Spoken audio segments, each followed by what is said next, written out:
نصیب کیسا بھی ہو، نماز اور قرآن سے مدد لے کر اللہ سے جو مانگو ضرور ملتا ہے۔ جب ساری دنیا منہ پیر لیتی ہے تو اس وقت بھی اللہ آپ کے ساتھ ہوتا ہے۔ نماز کی تو وہ شان ہے جو روک دیتی ہے طواف کعبہ کو۔ تو تیرے کاروبار کی کیا اوقات ہے جس کے لیے تو چھوڑ دیتا ہے نماز کو۔ ہر ٹوٹی ہوئی امید مجھے میرے اللہ سے جوڑتی ہے۔ اخلاق وہ چیز ہے جس کی قیمت کچھ نہیں دینی پڑتی، ہاں مگر اس سے ہر انسان خریدا جا سکتا ہے۔ کچھ دولت پہ ناز کرتے ہیں، کچھ صورت پہ ناز کرتے ہیں، جن کے ہاتھوں میں دامن مصطفیٰ صلی اللہ علیہ وآلہ وسلم ہو وہ امتی ہونے پہ ناز کرتے ہیں۔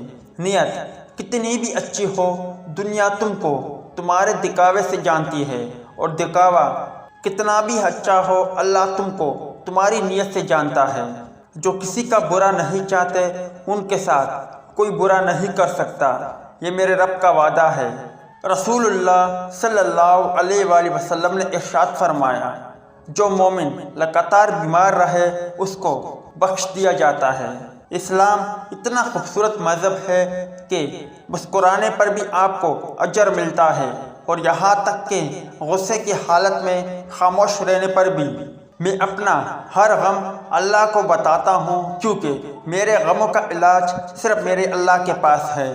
جب اللہ تمہیں کنارے پر لا کھڑا کر دے تو اس پر کامل یقین رکھو، کیونکہ دو چیزیں ہو سکتی ہیں، یا تو وہ تمہیں تام لے گا یا تمہیں اڑنا سکھا دے گا۔ جہاں سے ہماری سوچ ختم ہو جاتی ہے ٹھیک وہاں سے اللہ کا فیصلہ شروع ہو جاتا ہے۔ اللہ ناراض ہو تو روٹی نہیں چھینتا بلکہ سجدے کی توفیق چھین لیتا ہے۔ توبہ قبول ہونے کی نشانی یہ ہے کہ اس کے بعد انسان کا دل گناہ سے ہٹ جاتا ہے۔ باپ کے سامنے اونچا نہ بولنا ورنہ اللہ تم کو نیچا کر دے گا۔